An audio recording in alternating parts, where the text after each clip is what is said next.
Summer ready ka na ba o naghahanap ka ng mapupuntahan ngayong tag-init? Kung nature trip ang hanap mo, let's go! Mga naglalakihang mga rock formation, marami yan dito sa Tanay Rizal.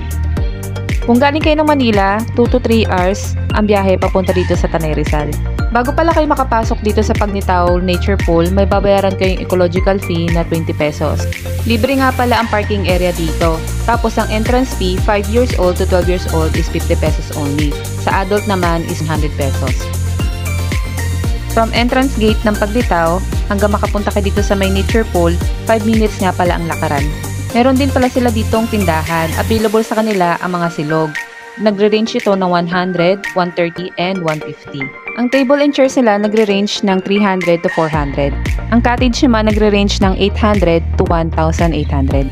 Nga pala mga paps, nag-open sila dito from 7 AM to 5 PM only. Wala silang overnight. Much better nga pala mga paps na pumunta kayo dito ng mas maaga pa dahil sobrang dinudumog itong paglitaw. Mga paps, highly recommended nga pala itong Paglitaw Nature Pool dahil sobrang accommodating lalo na ng mga staff nila. Siguradong mag-i-enjoy ang inyong pamilya mga paps, lalo na ang inyong mga anak. Bukod sa malamigang tubig, running water din pala ito. Limited nga lang pala yung alak dito mga paps and make sure na always yung dala yung resibo nyo. Sobra mapapahanga ka sa ambience dito sa Paglitaw. Aesthetic ang datingan na talaga mag-i-enjoy ang buong pamilya.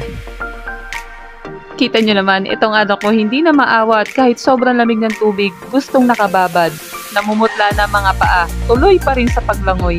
Kita nyo naman, kahit nalulunod at tinitikman din ng tubig.